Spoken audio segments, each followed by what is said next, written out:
Hola, buen día. Mi nombre es Samara Martínez Cerda y soy estudiante de la carrera de Derecho en la Universidad Vizcaya de las Américas. Actualmente me encuentro cursando el segundo cuatrimestre y este es mi proyecto para la materia de Derecho Civil 2, en el cual hablaré sobre los derechos reales. Así que como breve introducción diremos que los derechos reales son aquellos que confieren a su titular un poder directo o inmediato sobre una cosa determinada. Esto permitiéndole disfrutar de ella y disponer de ella, pero dentro de los límites que establece la ley.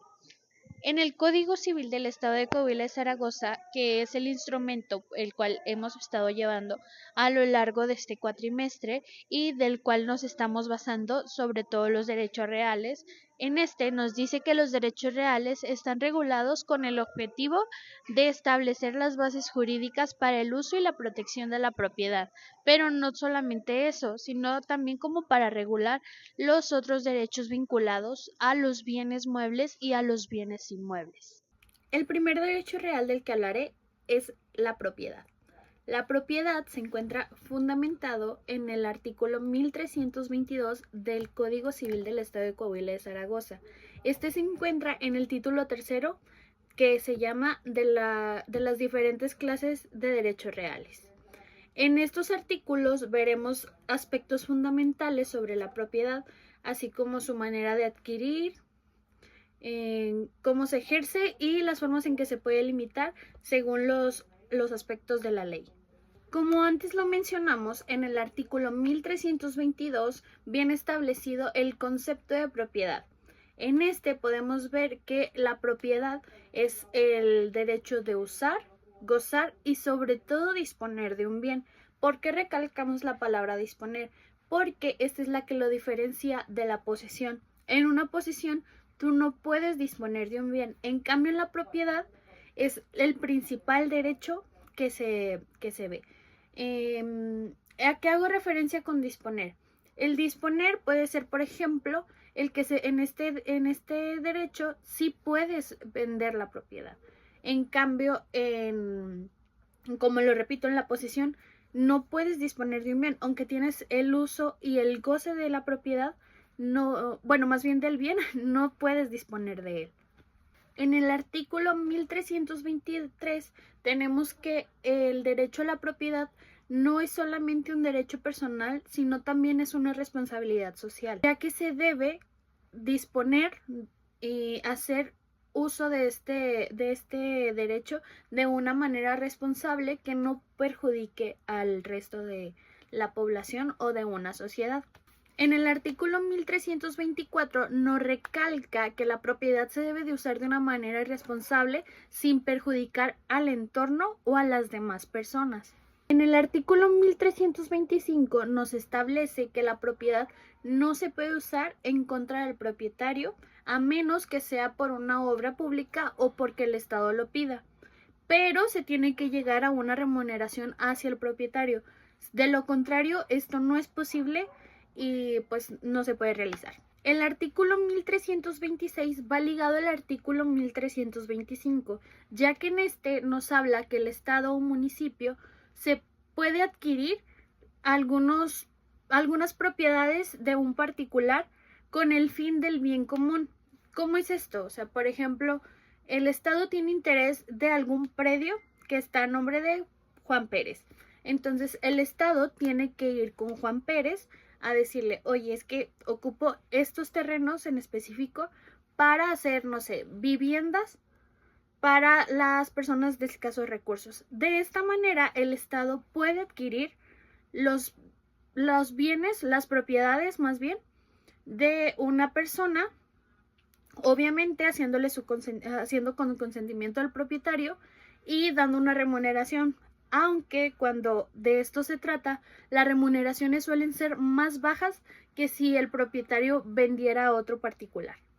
Y en el 1327 nos habla un poco igual de lo mismo, sin embargo, en esta nos menciona que el Estado puede tener posesión de una propiedad, obviamente avisándole al propietario y cuidando sus derechos. Y en este caso, únicamente el Estado puede tomar posesión cuando, digamos, la propiedad va a quedar, se va a destruir, o sea, ya está muy deteriorado que se va a destruir y esto puede dañar a habitantes de la zona. Entonces, en este caso, el Estado sí puede intervenir y tomar posesión de esto, incluso puede llegar a destruir propiedades si es con el fin de proteger a una sociedad. En el artículo 1328 nos habla sobre los alcances que tiene la propiedad sobre un bien inmueble. O sea, esto es decir, por ejemplo, si tú adquieres una propiedad ya construida, digamos una casa, un bien inmueble es una casa. Si tú adquieres un bien inmueble, no solamente estás adquiriendo en sí, pues la construcción, sino también estás adquiriendo lo que hay en el subsuelo, lo que hay en el suelo, los cimientos y el espacio aéreo. Aunque se supone que pues el aire es público y así, tú adquieres todo ese pedazo, o sea, desde abajo hasta arriba. Sin embargo, en este artículo nos dice que el propietario no se puede oponer de ninguna manera, digamos, como lo comenté, en el subsuelo. Digamos que por debajo pasa un canal de agua, el cual pues es requerido por el Estado y tienen que hacer un pozo. Entonces el propietario no se puede oponer a estas obras públicas, aunque pues no lo quiera, no se puede oponer y el Estado puede, pues no sé, meter sus tuberías y cosas así. O sea, uno como propietario, por más que tú tengas el título de esta propiedad, de este bien inmueble, no puedes oponerte a estos cambios. En el artículo 1329 nos habla sobre el patrimonio cultural. En estos casos es muy común, por ejemplo, en las zonas céntricas, que son casas muy antiguas, si el Estado reclama tu propiedad como patrimonio cultural, tú no puedes hacer, por más que seas propietario, no puedes dañar o destruir una propiedad que está declarada como patrimonio cultural.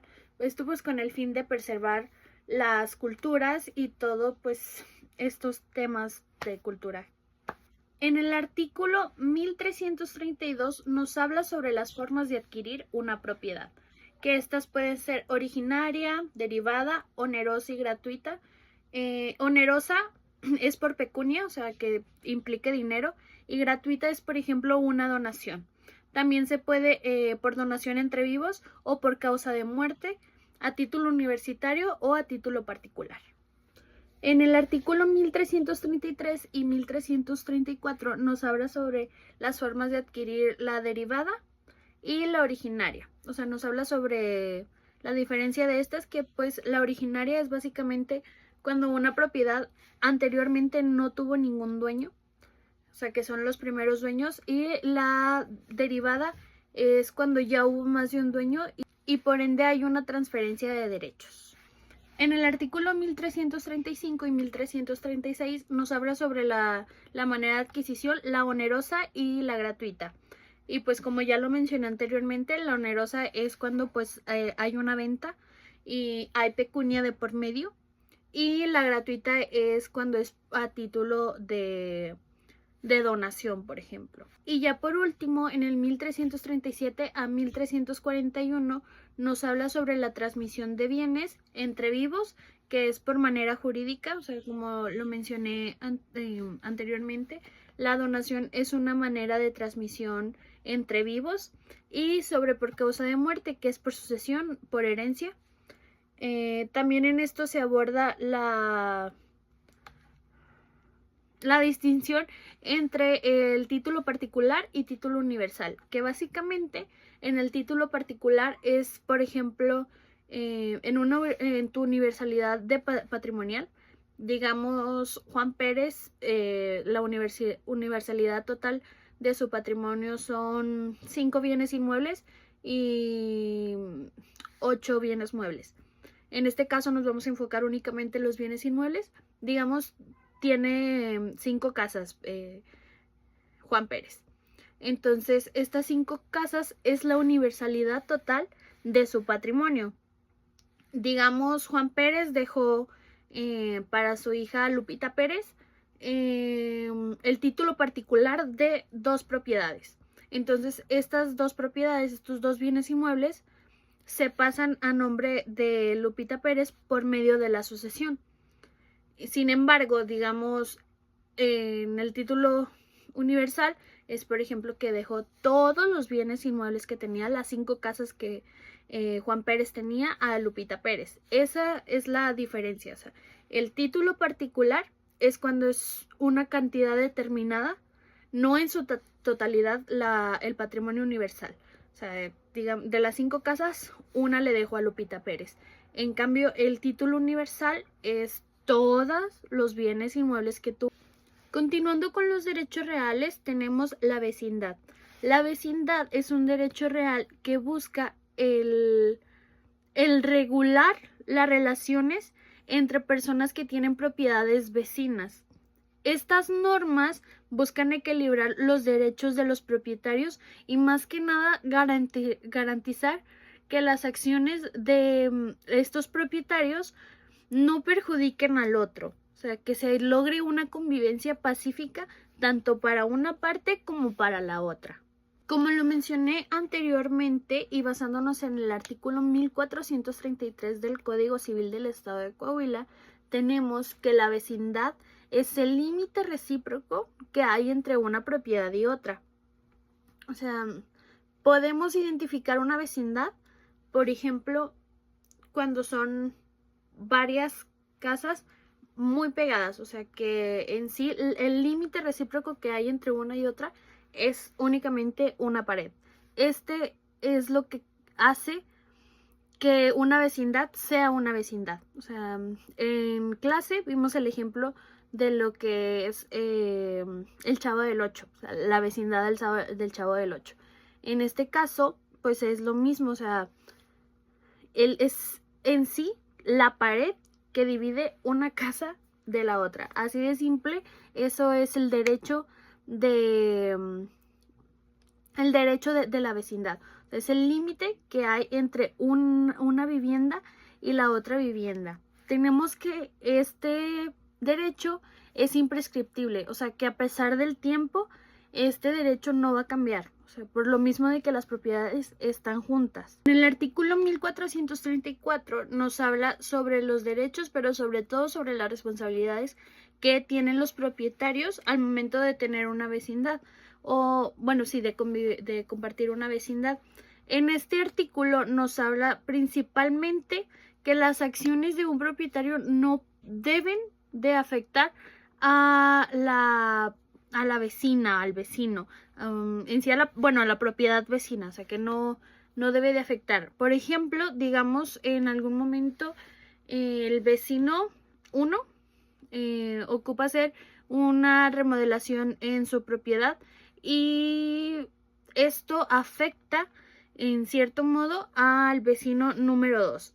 Entonces, el vecino número 1 tiene la obligación de informarle al vecino número 2 de lo que está por realizar. O sea, no puede únicamente realizarlo ella si esto daña a la propiedad del vecino número 2. Entonces, siempre tiene que haber esa comunicación y sobre todo ese respeto por la propiedad vecina, porque independientemente de que compartan el límite recíproco, que pues es la pared que lo divide, pues en sí esa pared no es ni de uno ni de otro, es de los dos. Entonces se deben de establecer ciertos límites, tanto de una parte como de la otra, para que no haya conflictos futuros y pues en sí para llegar a una convivencia pacífica. En los artículos 1435 al 1433 nos habla un poco sobre lo que ya vimos, o sea, sobre los límites que debe de tener un propietario para no afectar al otro, o sea, sí, o sea, sobre las divisiones claras, sobre también, o sea, por ejemplo, también se debe de consultar cosas tan simples como el plantar un árbol. O sea, todo esto se debe de consultar previamente con los vecinos para que no haya inconformidades en el futuro y en sí para no dañar la propiedad del otro. O sea, porque cosas tan sencillas como un árbol, pues un árbol echa raíz. Entonces al momento de poner un árbol en la división, en el límite, o sea, imaginemos que están las dos casas así pegadas, aquí hay una y aquí hay otra, y si tú pones un árbol aquí, en el futuro puede que este árbol eche raíz y tanto afecte pues tu propiedad, que pues eso pues lo solucionas tú y sin ningún problema, pero puede también dañar la otra. O sea, muchas de las veces vemos calles donde las banquetas están levantadas, entonces esto puede pasar y esto es lo que evita estos artículos. O sea, que en sí que tengas la conciencia y que tengas la capacidad de informarle a tu vecino de lo que estás por hacer para no dañarlo, tanto sea en el momento como en el futuro. O sea, porque también puede ser que, digamos, estás construyendo adentro de tu casa o estás haciendo una planta alta en tu casa. El hecho de, no sé, poner la grava, el concreto y todo esto en tu banqueta puede dañar también al vecino. Entonces, por eso todos los cambios que tengas que hacer en tu propiedad, si vives en una vecindad, tienes que informarlo a tu vecino. En los artículos 1447 a 1457 vemos las actividades molestas, insalubres, nocivas y peligrosas. O sea, básicamente en este nos habla de que tienes que tener un poco de conciencia al momento de hacer actividades molestas, como por ejemplo taladrar después de las 10. Muchas de las veces en estos vecindarios es común que tengan muchas reglas. O sea, por ejemplo, de que no puedes lavar antes de las 10 de la mañana y no puedes escuchar música después de las 10 de la noche. O sea, todas estas actividades se deben de regular y se deben de llegar a un acuerdo previo y informar a los vecinos, obviamente, para que todos estén de acuerdo y no haya ninguna inconformidad en el futuro. O sea, básicamente esto lo que busca es que todos los vecinos estén contentos y no tener inconformidades. Entonces, por ejemplo, uno de los ejemplos que se me viene a la mente es de que, por ejemplo, si cerca de la vecindad, digamos, están dos predios juntos, en uno está la vecindad y en el otro está una empresa industrial que emita gases. Entonces, por ejemplo, los vecinos están en su derecho de hacer un reclamo al Estado para que se pueda regular esto, porque pues obviamente sabemos que en procesos industriales se sueltan gases que son a cierto modo nocivos para la salud. Entonces las vecindades pueden, bueno, los vecinos pueden hablar con el gobierno para que, pues, para regular estas cosas y todo eso. O sea, no es solamente entre vecinos, sino también a los alrededores de una vecindad. En los artículos 1457 a 1461 se habla sobre las construcciones extralimitadas y las responsabilidades que éstas llevan. Por ejemplo, digamos que el propietario número 1, bueno, en este caso vecino número 1, ocupa o quiere hacer una construcción en su casa, pero esta afecta al propietario número 2 en el que colinda su vecindad. Entonces, el propietario número 1 está obligado a pagar una indemnización al propietario número 2, pero esta no es una indemnización que se dé únicamente una vez. O sea, por ejemplo, se tiene que dar, normalmente son anuales, pero igual va dependiendo al acuerdo del que hayan llegado estos dos vecinos. En llegado caso de que la propiedad del vecino número 2, que sea la afectada, se llegue a vender, ahí no se suspende la indemnización. O sea, se tiene que seguir pagando al propietario afectado.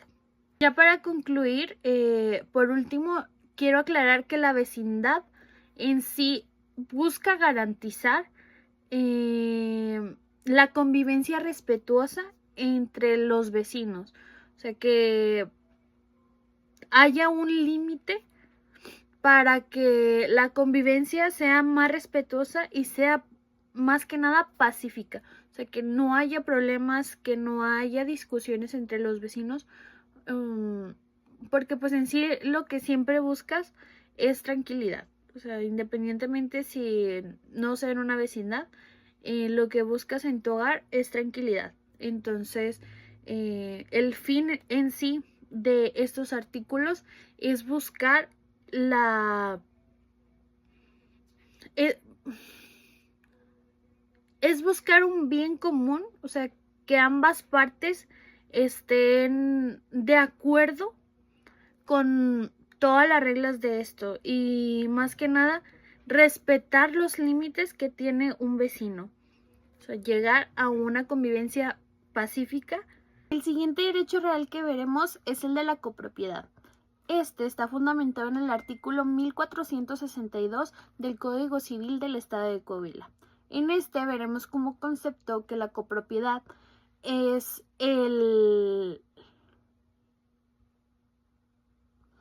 cuando un bien permanece indiviso, es decir, que no se puede dividir y pertenece, a dos o más personas. ¿A qué hacemos referencia con indiviso? O sea, es, por ejemplo, una casa, la cual pues está estructurada, pero no se puede partir físicamente. O sea, sí la podemos dividir de que, digamos, cierto porcentaje le pertenece a Juan Pérez, y el otro a Lupita Pérez y el otro a Teresa Pérez. Sin embargo, físicamente no se puede dividir. Las personas que están dentro de la copropiedad no están obligadas a permanecer en ellas, sin embargo, como ya lo mencioné, el bien no se puede dividir. En el artículo 1464 nos viene la solución cuando un bien permanece indiviso. En este nos habla de que si, por ejemplo, tres hermanos, como ya los mencioné anteriormente, Teresa, Lupita y Juan, son dueños de una propiedad, o sea, son copropietarios los tres.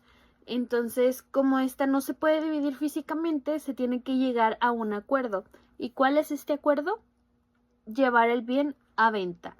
Al momento de realizar la venta se obtiene la pecunia, que pues es el dinero. Entonces, de esta manera ya se puede dividir. O sea, el bien en sí es indivisible. Sin embargo, el valor que tiene este bien sí se puede dividir. O sea, como lo mencioné igual al inicio, sí se puede dar un porcentaje a cada una de las personas. Sin embargo, en sí físicamente pues no se puede dar este porcentaje. Por eso es de que en este artículo nos establece que podemos llegar al acuerdo de vender la casa y así dividir la cantidad que nos dieren por esta propiedad para cada uno de los copropietarios. En el artículo 1465 nos vienen los derechos y las obligaciones de los copropietarios. Como número 1 es la proporcionalidad, que así como tienes derecho a los beneficios, también tienes derecho a las cargas que conlleve esta propiedad. Obviamente esto siendo proporcional a lo que cada copropietario tenga dominio sobre el bien, por así decirlo. Tenemos la igualdad presunta también, o sea, si por ejemplo, como lo mencioné anteriormente, son tres hermanos que cada uno le corresponde exactamente lo mismo, la misma cantidad, que sería pues en este caso el 33.3 infinito a cada uno. Sin embargo, si demuestras lo contrario, o sea que alguna de estas personas tiene derecho a mayor cantidad sobre el bien, o a mayor derecho sobre el bien, se puede realizar esto. Pero mientras no se demuestre esto, la igualdad es o sea, es una igualdad, no hay más. También tenemos el uso común.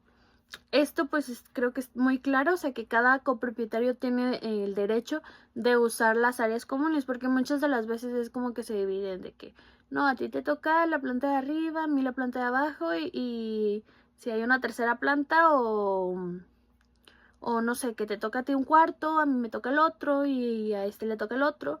Eso se puede hacer mediante un acuerdo. Sin embargo, por ejemplo, las áreas comunes, ya sea, digamos que solamente hay un baño, que solamente hay una cocina, o tan sencillo de que si estamos en plantas, las escaleras para subir y bajar se tienen que usar entre los tres. Entonces, áreas comunes son de uso común. Tenemos también la contribución de gastos, o sea, como lo mencioné anteriormente en el primero. Si, o sea, los gastos se dividen. O sea, todos deben de contribuir con los gastos, ya sea de el agua, la luz, no sé, servicios como el internet y cosas así. Todos los copropietarios deben de ayudar con esto. Las modificaciones. Se pueden llegar a hacer modificaciones en una copropiedad. Sin embargo, esto debe de ser comunicado a los demás copropietarios y deben de tener el consentimiento de todos. De lo contrario, no se puede realizar. Uno de los derechos principales que tienen los copropietarios es de que en llegado a caso de que se decida que la propiedad, perdón, se tiene que vender, los copropietarios tienen el derecho del tanto. ¿Y qué es el derecho del tanto? El derecho del tanto básicamente te brinda se me fue la palabra. La oportunidad de obtener un bien, en este caso la copropiedad, de obtenerlo antes de que se ponga a la venta pública, o sea, antes de que se dé a conocer de que está a la venta, y tú como copropietario tienes el derecho del tanto y se te da como el lugar para poder obtenerla. O sea, ¿cómo me explico? O sea, básicamente te da la oportunidad de obtener este bien antes de que se ponga a la venta. O sea, si por ejemplo hay 5 interesados en comprar la propiedad, pero tú eres uno de los copropietarios, te dan la prioridad a ti para obtener el bien antes que a aquellas 5 personas que están interesadas. En el artículo 1466 y 1467 nos habla sobre los actos de dominio y los actos de administración de del bien común. En estos artículos nos establece que los actos de dominio, como por ejemplo, si llegaron a acordar en vender la casa o con el simple hecho de querer arrendarla, se debe de tener un consentimiento unánime, o sea, que todos los copropietarios estén de acuerdo en realizarlo, de lo contrario no se puede realizar. Y en los actos administrativos, como por ejemplo alguna reparación de una gotera, no sé, cambiar las puertas porque ya las que estaban se veían muy viejitas o cosas así, no es necesario que el consentimiento sea unánime. Sin embargo, la mayoría de los copropietarios debe de dar su consentimiento. En los artículos 1468 y 1469 nos habla sobre la enajenación. En estos artículos nos habla sobre si alguno de los copropietarios decide enajenar su parte de la copropiedad sin que sea el conjunto en sí de la propiedad, se puede realizar siempre y cuando se respeten los derechos de los demás copropietarios. Uno de los derechos, en este caso de la enajenación, es de que, como ya lo mencioné, es el del tanteo y el del retracto. Entonces, en llegado a caso de que uno de los copropietarios decida vender su parte de la propiedad, el resto de los copropietarios puede decidir adquirirlo antes de que se ponga a la venta. En los artículos 1470 y 1471 nos habla sobre las causas de la cesación de la copropiedad. Una de ellas es la división del bien. O sea, esto igual ya lo mencionamos anteriormente, pero pues en llegado caso de que se divide el bien, se termina la copropiedad. También tenemos que uno de las razones para cesar la copropiedad es la destrucción o pérdida. En llegado caso de que, no sé, hay un terremoto y la casa se destruya o cosas así, cosas que pues están fuera de las manos del humano, que sí, o sea, que en sí la propiedad se pierda, pues ya se cesa la copropiedad, porque pues no hay un bien para ser copropietarios. También tenemos la enajenación, que pues esta es la venta, y pues creo que no tiene mucho pierde en llegado a caso de que el bien se decida vender, pues ya no hay no hay copropiedad. Y tenemos por último la consolidación. En este caso es de que, por ejemplo, como lo mencioné en el artículo anterior, por el derecho del tanteo, si digamos son 3 copropietarios, uno decide venderlo y el segundo lo compra y luego pues decide vender sus 2 partes y el tercero lo compra, pues ahí ya se termina porque pues ya no hay copropietarios y es únicamente de un dueño. En 1472 y 1473 se habla sobre la división del bien común, sobre las formalidades y sobre la aplicación de las reglas de la herencia. En las formalidades nos habla que pues en sí el bien inmueble debe de cumplir requisitos legales para que se pueda dar la copropiedad. De lo contrario, si no los cumple, pues esta es nula. Y en la aplicación de las reglas de herencia nos habla sobre que la división que se dé en la herencia se debe de dar en el bien común compartido, para que se pueda dar la copropiedad. Muchas de las veces en las herencias dejan un mismo bien inmueble para más de 2 personas, entonces pues hay veces de que pues no se especifica y es como de que se entiende que es igual, sí, o sea, es por igualdad proporcional. Sin embargo, hay otras veces donde se deja un porcentaje mayor a una persona distinta a otra.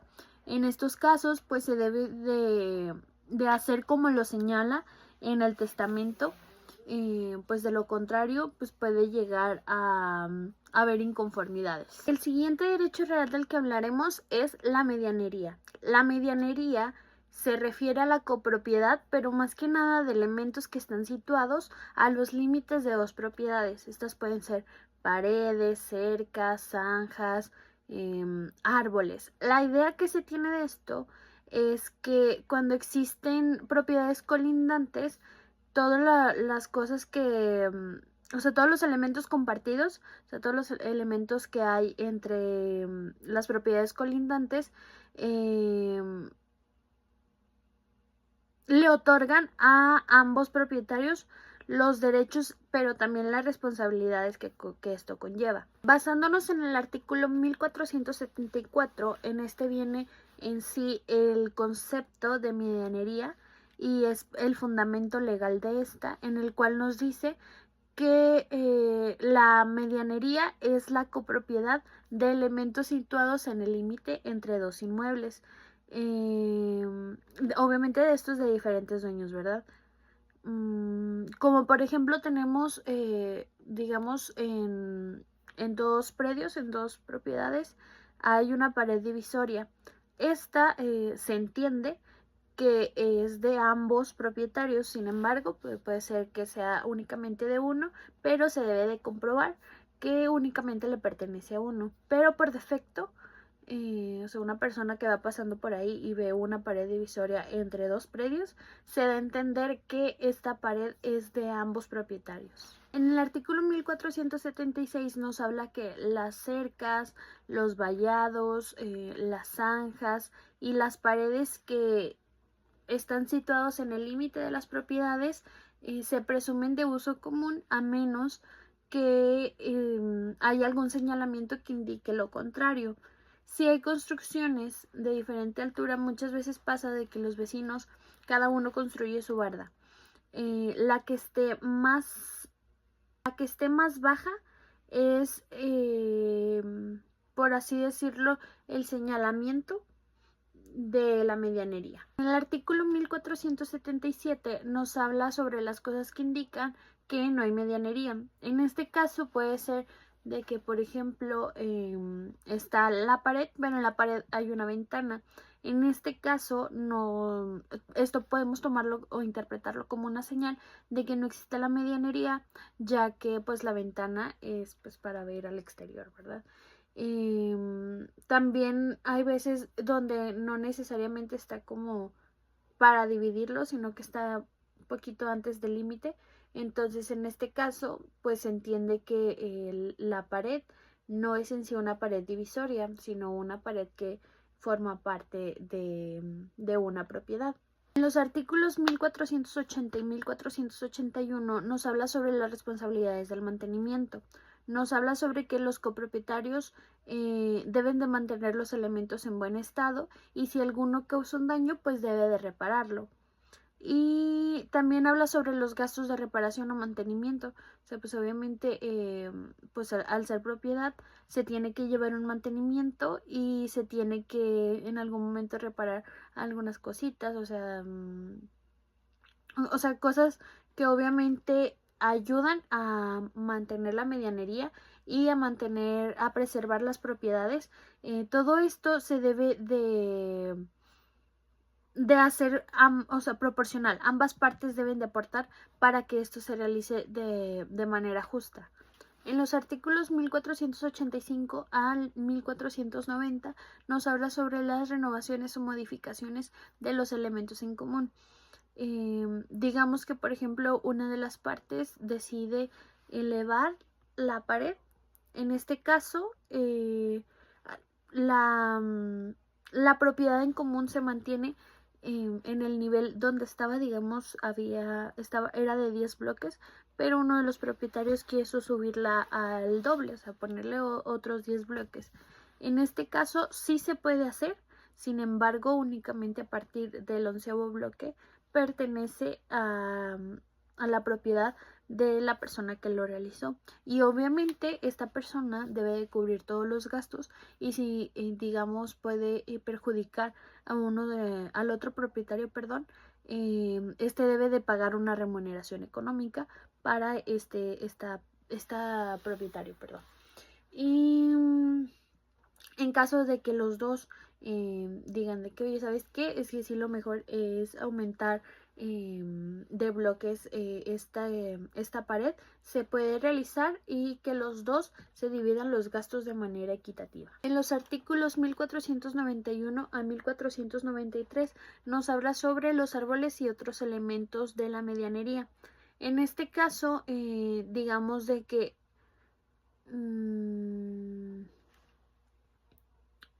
cerca de los predios hay árboles, o sea que pongamos el ejemplo de que hay uno en la división de ambos predios. Y este árbol únicamente puede retirarse si ambos propietarios deciden hacerlo, de lo contrario no se puede realizar. Sin embargo, también esto influye de que si por ejemplo este árbol es un árbol de manzanas y da 10 manzanas por temporada, estas 10 manzanas, este producto o el cultivo que genere este árbol se debe dividir equitativamente para ambos propietarios. De lo contrario, pues puede traer disputas y pues realmente eso no es lo que se busca en una medianería. Y pues en sí, en general, toda modificación o remuneración que genere en este caso, en algún árbol o algún elemento en sí, debe de ser comunicado para ambos propietarios. O sea, como afecta a ambos deben de estar de acuerdo en todas las decisiones que se tomen sobre estos elementos, y también pues deben de tener la remuneración, o bueno, en este caso no sería remuneración, bueno, deben de obtener frutos ambos de manera equitativa. El siguiente derecho real del que hablaré es el condominio. El condominio nos habla básicamente de que varias personas pueden ser propietarios individualmente de un inmueble, como por ejemplo los departamentos, las casas, los locales, pero aún así compartiendo las áreas comunes. En el artículo 1494 del Código Civil del Estado de Coahuila está fundamentado este concepto, en el cual en este artículo nos plantea que el condominio es una forma específica de una propiedad. O sea, básicamente esto hace referencia a de que en un edificio, digamos, tú como propietario eres dueño exclusivamente de tu área, o sea, de tu unidad. O sea, puede ser que sea un edificio, digamos, de locales.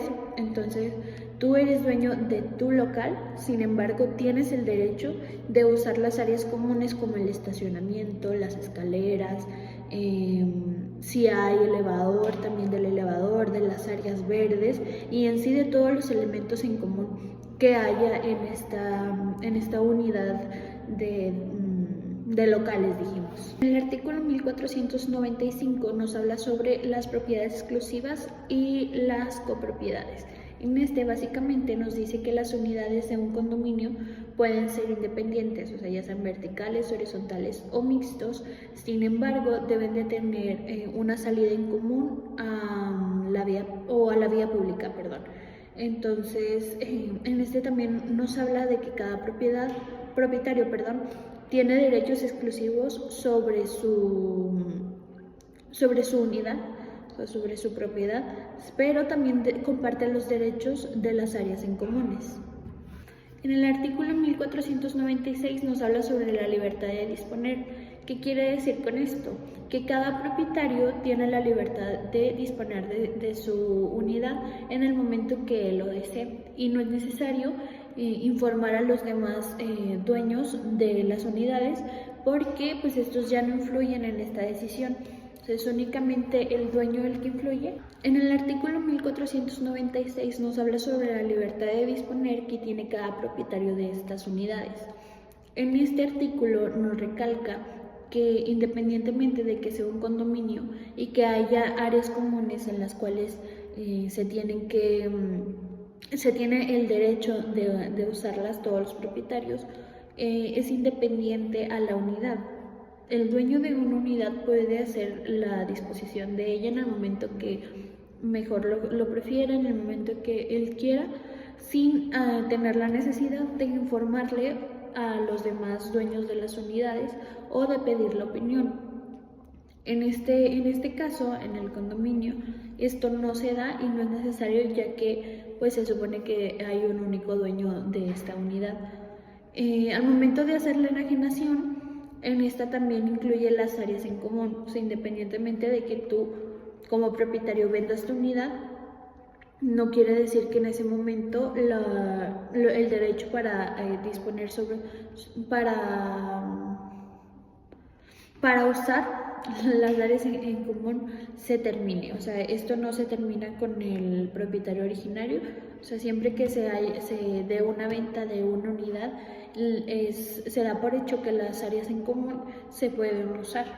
En el artículo 1497 nos habla de que las áreas en común son independientes a la propiedad. Esto quiere decir que pues, no se pueden enajenar, no se pueden tener gravámenes sobre ellas o no se pueden embargar. Y siempre que ocurra un cambio sobre esto, se le debe de avisar a las demás personas que tengan condominios, a los demás dueños de unidades en los condominios, para que todos estén de acuerdo en ello. El artículo 1498 nos habla sobre que el condominio es una copropiedad en mano común. Esto hace referencia a que las áreas en común no se puede designar a un solo propietario, sino que las personas que conforman el condominio son dueñas de todas las áreas en común. En el artículo 1499 nos habla sobre las regulaciones y obligaciones de las personas que están en el condominio, de los propietarios en sí individualmente. Este nos dice que los derechos y obligaciones de los propietarios están regidas por las escrituras del régimen de propiedad, por los contratos de compraventa, el reglamento interno del condominio. Esto más que nada es para asegurar un marco legal que sea muy claro y preciso y que proteja sobre todo los derechos de cada propietario. El siguiente derecho real que veremos es el del tanto. Este está fundamentado en el artículo 1500 del Código Civil del Estado de Coahuila, en el cual nos habla que el derecho del tanto es básicamente darle la preferencia a los copropietarios de obtener un bien antes de que un tercero lo adquiera. En el artículo 1501 nos habla sobre la notificación y los plazos que se manejan para hacer válido el derecho del tanto. En este básicamente nos habla que el enajenante, la persona que quiere vender la propiedad, tiene que avisarles por medio de un escrito que se va a poner a la venta la propiedad. Y, o sea, eso avisarles a los copropietarios, ¿verdad? Y en este escrito debe de aclarar cuáles son las condiciones de venta que él requiere pues para realizar la venta. En este pues viene el precio en el que va a dar su propiedad o la parte de su propiedad. En este derecho lo que se busca es de que si hay una copropiedad al momento de realizar la venta, que no se pierda la unidad de esta. O sea, si por ejemplo hay 3 copropietarios y uno quiere vender su parte, que quede entre las mismas personas que eran copropietarios anteriormente, aunque este también se puede dar, por ejemplo, en un arrendamiento. O sea, yo como propietario arrendo mi casa y se la arrendo a Juan Pérez. Entonces, al momento de que yo decida que quiero vender mi propiedad, yo le puedo decir a Juan Pérez que estoy vendiendo mi propiedad para ver si él se anima a comprarla. Y para esto tiene 10 días naturales para decidir si la quiere o si no, para así poder ponerla a la venta. El artículo 1503 nos habla sobre la confirmación de la venta. En esta, básicamente, el vendedor puede confirmar la venta de una manera explícita o implícita.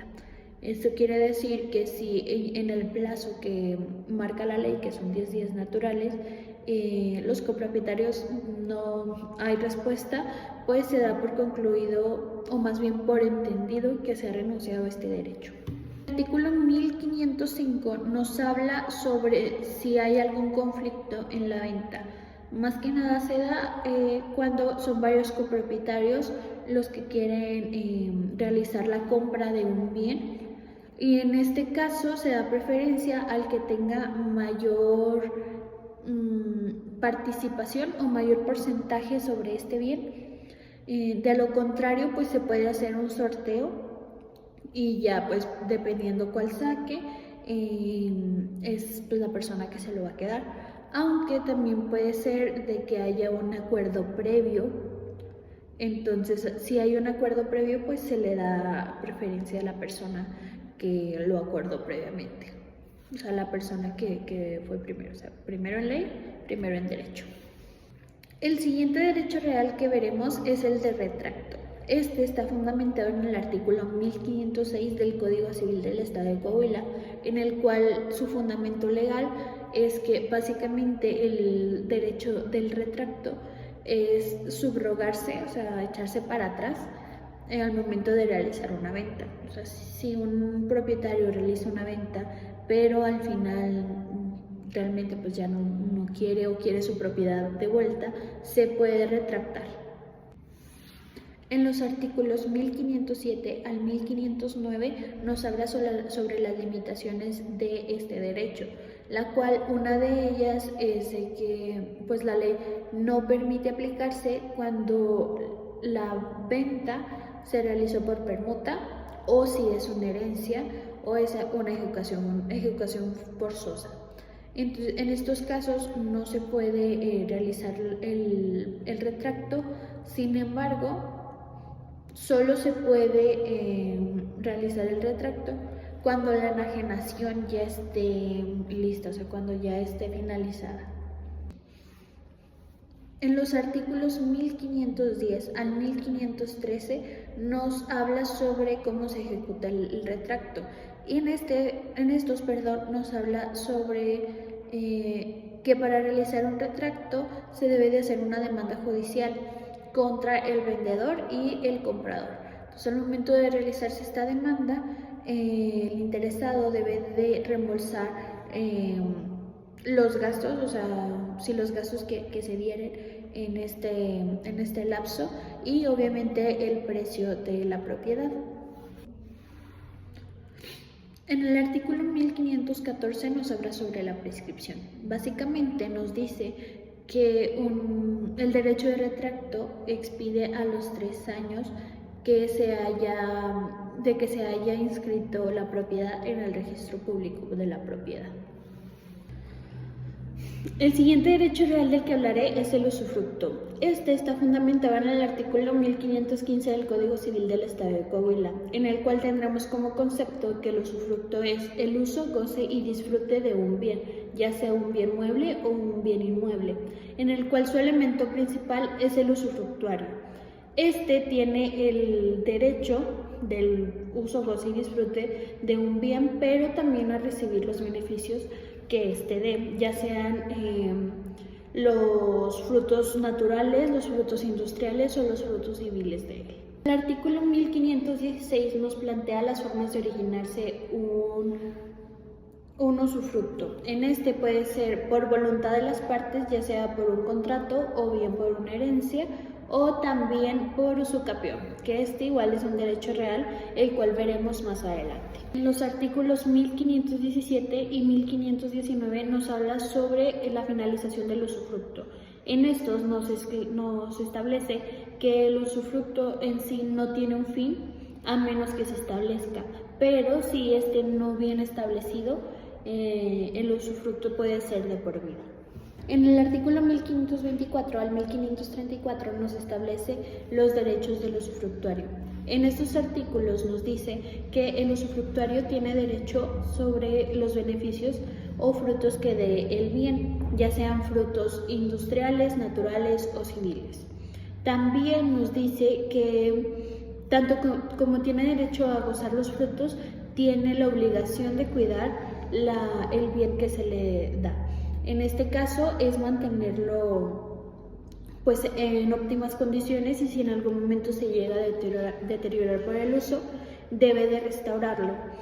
También nos dice que como limitación el usufructuario no puede tomar decisiones para alterar el bien del cual está haciendo uso. Entonces, si digamos es sobre un bien inmueble y el usufructuario decide plantar 10 árboles de manzanas, este tiene que hacerle saber al propietario para que el propietario le dé permiso de realizarlo. De lo contrario, no se puede realizar y se puede llegar a meter en algún conflicto con él. Y esto puede llegar a hacer que se termine el contrato o el convenio, ya que no está respetando las decisiones que está tomando el propietario. En los artículos 1533 a 1539 nos habla sobre la relación que hay entre el usufructuario y el nudo propietario. En esta nos establece que aunque el nudo propietario sigue teniendo el título de propietario, debe de respetar al usufructuario. También el propietario le debe de dar el derecho del tanto al usufructuario, que esto igual pues ya lo vimos anteriormente, pero pues básicamente le debe de dar la prioridad de adquirir el bien si éste decide enajenarlo. En los artículos 1572 al 1581 nos habla sobre las maneras de extinción del usufructo. Una de ellas es por muerte del usufructuario.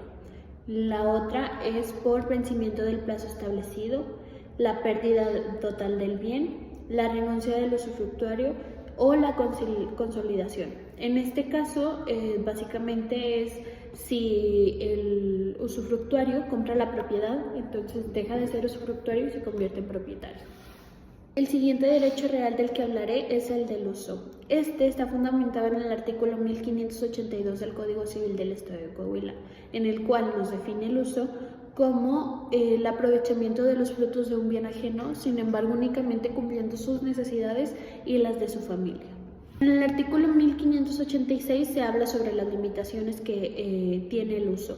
La principal es de que puede disponer de los frutos que da un bien, sin embargo no se pueden comercializar, y en llegado caso en que se comercialicen, este tiene que pasar a ser usufructuario. El siguiente derecho real del que hablaré es la habitación. La habitación está fundamentada en el artículo 1583 del Código Civil de Coahuila. En este, la habitación nos dice que consiste en permitir que una persona use gratuitamente una casa, ya sea en su totalidad o en una sola parte. Si es en su totalidad, el habituario tiene las mismas obligaciones que si fuera un usufructuario. En cambio, si es solamente una parte, este no está obligado a cubrir el mantenimiento de la casa. Los artículos 1584 y 1585 nos habla sobre las regulaciones que tiene la habitación. La primera es el título constitutivo, o sea, tiene que haber un contrato de por medio para que se pueda llegar a dar. La segunda son las normas generales del usufructo, o sea, todo lo que vemos en el usufructo también se aplica aquí. Y las características únicas, como por ejemplo, es intransmitible e embargable. Sí, embargable. La segunda es que es personalísimo. Y la tercera es que únicamente es por bienes determinados, o sea, son bienes específicos los que entran en la habitación. En los artículos 1587 y 1588 nos habla sobre las obligaciones que tiene el usuario y el habituario. En esta nos plantea de que si el usuario consume en su totalidad todos los frutos, el habituario ocupa toda la casa, este se debe de hacer responsable sobre los gastos del cultivo, las reparaciones, el mantenimiento y las extensiones de la familia. O sea, en este caso, no nada más el usuario, el habituario, es el que tiene derecho a recibir a compartir la habitación, sino también los hijos que se den desde el inicio del derecho, y también los hijos adoptivos que son reconocidos legalmente. En el artículo 1590 nos dice cuáles son las maneras de extinción de la habitación. En este caso vienen siendo los mismos que las del usufructo, pero igual las vamos a recordar. La número 1 es por muerte del titular del derecho. En este caso, pues, por ejemplo, si se muere algún familiar, pues no se termina en sí el derecho, sino hasta que se muere el titular. El número 2 es por el plazo vencido o cumplimiento de una condición. En este caso es, por ejemplo, no sé, que el propietario le pone como condición al habituario que no sé, que no exceda, o sea, que no entre a cierta habitación de la casa. Entonces, si este entra, se da por concluido porque pues está faltando a las condiciones que puso el propietario para pues continuar con la habitación. El número 3 es por renuncia del titular. Número 4 es por un abuso grave, como lo que mencioné anteriormente, de si por ejemplo abusa de la confianza del propietario, esto también puede llegar a finalizar el contrato. El siguiente derecho real del que hablaré es la servidumbre. Este está fundamentado en el artículo 1591 del Código Civil del Estado de Coahuila, en el cual tenemos como concepto que la servidumbre es un derecho real que recae sobre un inmueble llamado predio sirviente con beneficio a otro inmueble llamado predio dominante, en el cual básicamente es de que si por ejemplo en un predio tapa la pasada, o sea, está literalmente, está el predio así, y para pasar a mi predio, pues a fuerzas tengo que ir por el medio de este se convierte en un predio sirviente y se tendría que hacer algún cruce, alguna callecita para poder llegar al mío, entonces el mío sería un predio dominante. Básicamente este es el concepto de la servidumbre. En los artículos 1598 a 1601 nos dice cuáles son las clases de servidumbres.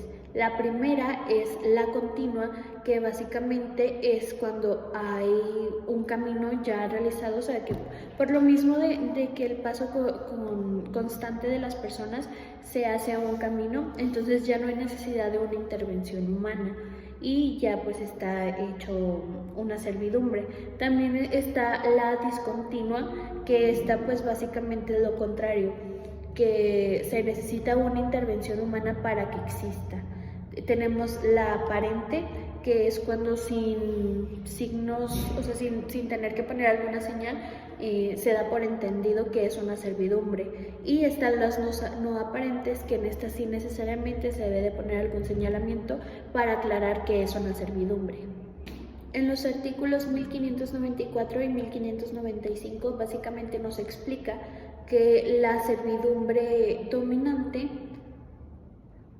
el predio dominante tiene el derecho de aprovechar la servidumbre, mientras que el predio sirviente está obligado a tolerar o realizar ciertas acciones para que el predio dominante pueda aprovechar esta servidumbre. Y en el 1595 básicamente nos dice que si se debe de realizar alguna acción, por ejemplo, más que nada para el predio sirviente, si el predio dominante necesita realizar alguna modificación, es necesario consultársela al predio sirviente. En los artículos 1606 y 1607 nos establece que para obras necesarias para la conservación de la servidumbre, el dueño del predio dominante es el que se debe de realizar, de hacerse cargo de ellas, o sea sí, todos los gastos corren por su lado. Y en el 1607 nos establece que si para el predio para el predio sirviente hay algún daño, el predio dominante está obligado a remunerar este daño, o sea, dar una remuneración si es que existió algún daño hacia su predio. Las formas de constitución de la servidumbre es número 1 por voluntad de las partes o número 2 por disposición legal. Si ambas partes, tanto el predio dominante como el predio sirviente, están de acuerdo con que se realice la servidumbre, se realiza un contrato o un convenio para que esto se realice. Y en cambio, si por ejemplo es una utilidad pública lo que se necesita es por utilidad pública para lo que se necesita esta servidumbre, se hace por disposición legal. Igual, las maneras en que se extingue la servidumbre, número 1 es porque los dos predios dejan de ser de personas diferentes y lo compra una. Entonces, pues ahí se pierde. Número 2 es por el vencimiento del plazo o de la condición. Y número 3 es por no usarlo durante de 3 a 5 años. Igual va a depender del tipo de servidumbre que sea, pero si se llega a dejar de usar, pues esta se pierde y pues se finaliza. El siguiente derecho real que veremos es el de la ocupación. Este está fundamentado en el artículo 1342, en el cual nos establece que la ocupación es la posesión de manera permanente de bienes que se desconoce el dueño con la intención de apropiárselos. Es importante que en esta haya el ánimo de apropiarse del bien. En el artículo 1343 nos habla sobre las actividades que son ejemplos de la ocupación.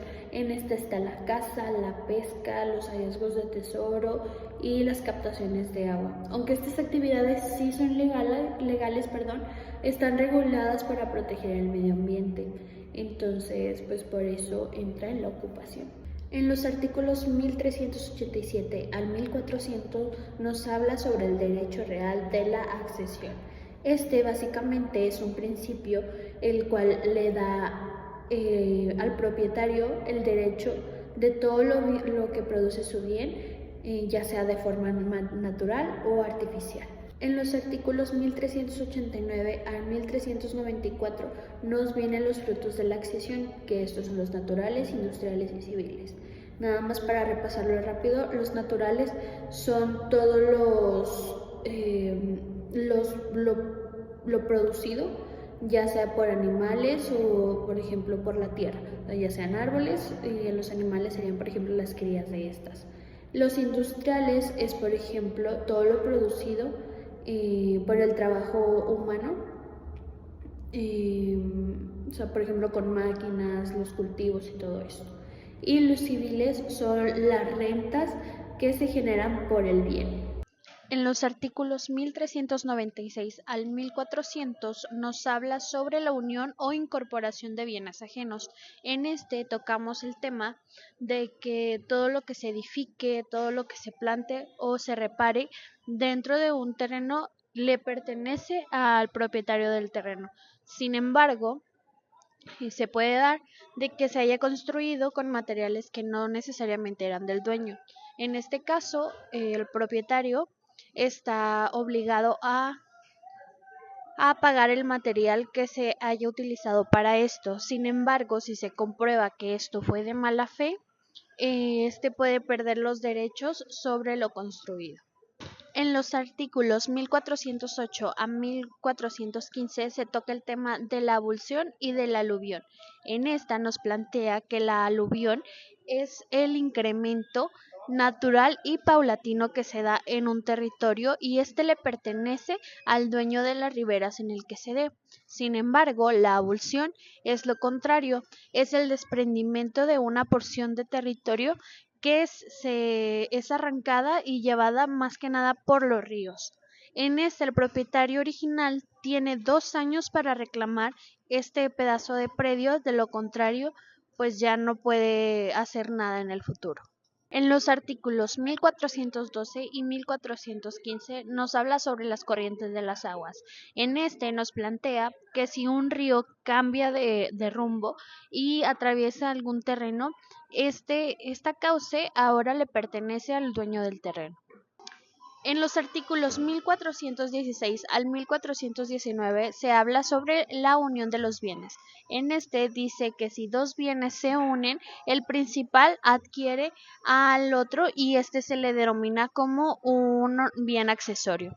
En este caso se puede realizar esta unión siempre y cuando se le dé una indemnización al dueño del bien accesorio. También se debe de comprobar si esta unión fue por buena fe o por mala fe. Si es por mala fe, pues esto no se puede realizar y puede dañar al propietario principal. Si los bienes se pueden separar, se puede realizar siempre y cuando que los dos propietarios lo quieran, o sea, siempre y cuando se exija una separación. De lo contrario, pues como ya lo mencioné anteriormente, se quedan unidos, sin embargo, el dueño del bien accesorio debe de recibir una compensación económica. En los artículos 1426 a 1428 se toca el tema de la mezcla o confusión de bienes. En este nos dice que si dos bienes se mezclan o se confunden por acuerdo de los propietarios, se puede dejar así siempre y cuando se aplican las reglas pactadas. Sin embargo, si hay una ausencia del acuerdo, los dos propietarios tienen derecho a una indemnización con el valor proporcional a su bien. Y por último, si hay mala fe, el propietario que es culpable, o sea, el que hizo la mala fe, pierde su derecho a los bienes mezclados y por lo tanto debe de dar una indemnización al otro propietario. Y por último, en los artículos 1429 a 1432 veremos las especificaciones. En esto nos dice que ocurre cuando alguien transforma un material ajeno en uno nuevo. Y si esto es de buena fe, únicamente se le paga el valor del material al propietario y pues no habría ningún problema. Sin embargo, si es de mala fe, el propietario que es el originario del material, o sea, el principal dueño del material, se puede quedar con el bien sin, o sea, en sí con lo que se haya construido, sin una indemnización o puede exigir una compensación por estos daños. El siguiente tema sobre el que hablaremos es sobre los interdictos para retener y recuperar la posesión. Empezaremos con el interdicto de retener. Este básicamente le da una protección al posesionario para, para no ser molestado en su bien, para que su bien no sea perturbado. En este caso, el posesionario, si es molestado en su bien, si es perturbado, este puede ir ante un juez y meter una demanda para solicitar retener la posesión. En este caso se puede realizar sin ningún problema y esto le permite al posesionario tener, pues básicamente, mientras se lleva a cabo esta demanda, mientras se lleva a cabo una resolución judicial, que esto es básicamente con lo que se va a terminar este interdicto, el seguir con su posesión dentro del bien.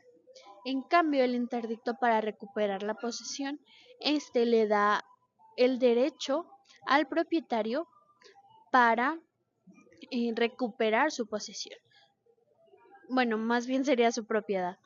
En el interdicto para recuperar la posesión, esta básicamente le da el derecho al propietario para recuperar su posesión. En este interdicto vemos, por ejemplo, que muchas de las veces los posesiones no son de buena fe, sino de mala fe. En este caso, los propietarios o los posesionarios originarios tienen el derecho de meter un interdicto, una demanda hacia el juez para que se le resuelva esta parte y pueda recuperar su posesión. Recordemos que para que sea una posesión de buena fe se necesitan tres cosas, que sea pública, pacífica y continua. En cambio, cuando es de mala fe, pues es pública, pacífica y continua. Pero pues como no es de buena fe, pues no cumpliría con estas tres cositas, pero por lo menos debería de durar continuamente por 10 años en esta posesión. El siguiente derecho real del que hablaremos es la hipoteca. Este está fundamentado en el artículo 3401 del Código Civil del Estado de Coahuila, en el cual nos habla que la hipoteca es un derecho real sobre los bienes inmuebles y sus accesorios para garantizar las deudas. Este básicamente es como una garantía, sin embargo, se da solamente en los bienes inmuebles, no en los bienes muebles. Esta es la principal diferencia que tiene una hipoteca a que tiene una garantía. En los artículos 3412 a 3415 nos habla sobre los derechos y obligaciones de las partes.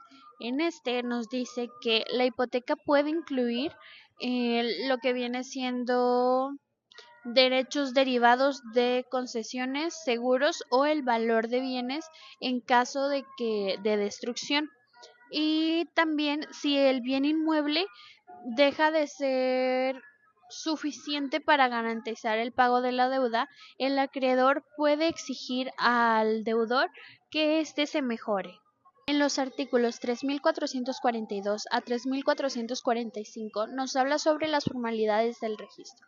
En este nos dice que la hipoteca debe de ser inscrita ante el registro público de la propiedad para que sea válida ante terceros. Y como segundo punto es que los créditos hipotecarios superiores a 365 días de salario mínimo deben de ser registrados mediante escritura pública. En los artículos 3443 y 3444 nos habla sobre que la acción hipotecaria prescribe al mismo tiempo que la obligación principal y el plazo de prescripción comienza cuando el acreedor puede ejercer este derecho. En los artículos 3430 a 3438 nos habla sobre la manera de extinción y división de la hipoteca. En este podemos ver que si un bien inmueble hipotecado se fracciona, el gravamen puede distribuirse equitativamente entre los nuevos predios y en caso de una destrucción por fuerza mayor, o sea, por una destrucción natural, por así decirlo. El valor asegurado, o sea, del seguro de la hipoteca, es destinado a pagar la deuda. El siguiente derecho real del que hablaremos es la prenda. Este está fundamentado en el artículo 3325 que se encuentra en el Código Civil del Estado de Coahuila. En este tenemos como concepto que la prenda es un contrato accesorio que constituye un derecho real sobre un bien mueble enajenable. Este es para garantizar el cumplimiento de una obligación principal y es un derecho preferente al cobro. En los artículos 3328 a 3330 nos hablará sobre la constitución del derecho de prenda. En este nos habla que el primer paso para que se pueda volver una prenda es el constituir el bien señalado. O sea, ya sea por el deudor o por un tercero. Muchas de las veces pasa que no necesariamente es el deudor quien dice que va a poner en prenda, pero sí, por ejemplo, un licenciado que se dedica al embargo, él puede ir a señalar el bien. La segunda es la forma, esta es que debe de constar por un escrito y debe de ser registrado ante el registro público de la propiedad para que más adelante pueda surtir efectos en terceros. Y la tercera es la entrega. En esta básicamente es pues en sí entregar el bien ya sea de manera real o de manera jurídica. ¿A qué nos referimos con esto? Ya sea entregar el bien físico o de manera escrita redactada. O sea, por ejemplo, si se llevan, no sé, mis lentes, deben de especificar que son unos lentes con un armazón verde, con amarillo, con un lente de tal tamaño, o sea, todas las especificaciones para hacer una entrega jurídica. En el artículo 3362 vamos a ver la forma de extinción de la prenda. Esta básicamente se extingue cuando se cumple la obligación principal. O sea, digamos un ejemplo, no sé, Juan Pérez me debe a mí 3,000 pesos. En este caso, él puede poner en prenda, no sé, un microondas con el que tenga el valor aproximado a lo que es su deuda. Entonces, el microondas es la prenda, el cual, como lo mencioné anteriormente, se puede ser entregado de manera real o de manera jurídica. Esto también cabe aclarar de que cuando es de manera jurídica, el propietario original del microondas, que es Juan Pérez, deja de ser propietario y pasa a ser posesionario, ya que el bien ya no le pertenece. O sea, puede seguir haciendo uso de él, pero ya no le pertenece, por lo mismo que se está prestando en prenda. Digamos, yo ya tengo la entrega jurídica de este microondas, pero Juan Pérez consigue el dinero y logra pagarme a mí mis 3,000 pesos.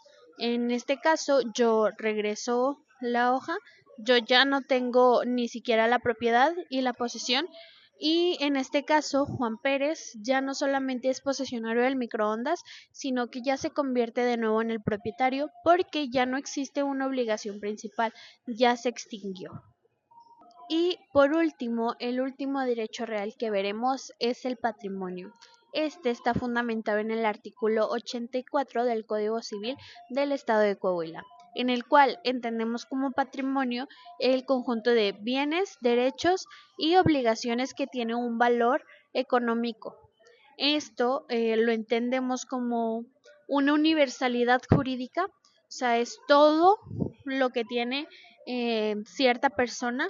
Entonces, esto nos permite entender que el patrimonio es una unidad con la que la persona puede responder o garantizar sus obligaciones legales y económicas. En el artículo número 85 veremos la forma de transmisión de patrimonio. En esta nos especifica que no es posible que una persona pueda transmitir su patrimonio si éste está vivo. Obviamente, si una persona fallece, sí puede transmitir la universalidad total de su patrimonio, pero pues tiene que fallecer y tiene que dejar una herencia, ¿verdad? En este caso nos concentraremos en la donación entre vivos, ya que esto es un modo de transmisión que sí se puede dar cuando una persona está viva, pero hay que aclarar algunas cosas. Por ejemplo, la número una es de que una persona no puede donar la universalidad total de su patrimonio. Sin embargo, sí puede donarla casi toda, o sea, pero en sí una persona no puede quedarse sin nada, o sea, no es posible que por una donación una persona se quede en la calle. Cuando se realiza una donación, esta se hace a beneficio de inventario. Esto para proteger al donatario, ya que en una donación no solamente se transmiten los derechos, sino también las obligaciones. En este caso, vemos como obligaciones a todas las deudas. Entonces, por ejemplo, de este modo se protege al donatario de que cuando se le done un patrimonio no, no tenga que él por recibir la donación tener que poner de su bolsillo dinero de más para cubrir los gastos o las obligaciones que traía consigo esta donación. En el artículo número 86 nos habla sobre el patrimonio de afectación. Este básicamente se refiere a aquellos bienes o derechos que están específicamente pactados o destinados a cumplir un fin jurídico o económico reconocido ante la ley. En este puede entrar, por ejemplo, los fideicomisos o las actividades empresariales. Esto es clave ya que el patrimonio de afectación sí se puede transmitir entre vivos, o sea, y este sí puede ser en su universalidad. Y finalmente, en el artículo número 87 nos dice que una regla fundamental sobre el patrimonio es que todo activo de patrimonio de una persona está destinado a responder por sus obligaciones. O sea, en llegado caso de que no sé, o sea, la persona esté tan endeudada que ya pues ya no puede seguirlo pagando con dinero, se vienen hacia los bienes, ya sean los bienes muebles o los inmuebles. En este caso, digamos, una persona pues ya está de que al límite de las deudas, entonces puede entrar sus propiedades a responder por esta deuda.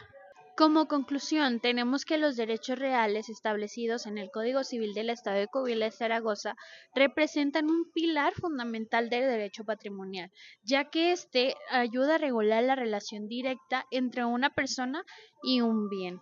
Estas disposiciones no solo brindan certeza jurídica sobre el uso, disfrute y disposición de los bienes, sino que también equilibran los intereses individuales en el orden social, promoviendo así el respeto a la propiedad privada y a los límites legales de su ejercicio, a través de distintos derechos reales como lo es la propiedad, la posesión, la ocupación, la accesión y entre otros. Esto garantiza un marco normativo que protege tanto los intereses de un titular como los de los terceros. Como aprendizaje, tenemos que un aspecto clave de los derechos reales es la importancia de la estructura jurídica, ya que ésta define y regula la manera en que las personas pueden interactuar con los bienes materiales que están en su entorno. Estos derechos otorgan facultades exclusivas que protegen frente a terceros, estableciendo mecanismos como su adquisición, su transmisión y la extinción. Asimismo, se reconoce que estos derechos están limitados por principios de equidad y de bienestar colectivo, como ocurre con los derechos de usufructo y de servidumbre, que armonizan los intereses individuales y sociales. Este aprendizaje refuerza la comprensión de cómo el derecho de la propiedad protege y facilita las relaciones económicas y las relaciones sociales. Bueno, esto sería todo. Para mí fue un placer haber estado todo este cuatrimestre con usted, maestra. La verdad aprendí muchísimo. Espero y se vea reflejado en este video. Me esforcé mucho, mucho, mucho. Y pues nada, le quería agradecer desde lo más profundo de mi corazón porque realmente usted es una persona extraordinaria, pero como maestra de verdad es lo máximo. Jamás me había tocado estar con una persona que no solamente le gustara enseñar, sino de que se esforzara realmente para que los alumnos aprendieran. Y eso de verdad se valora muchísimo. Muchas gracias.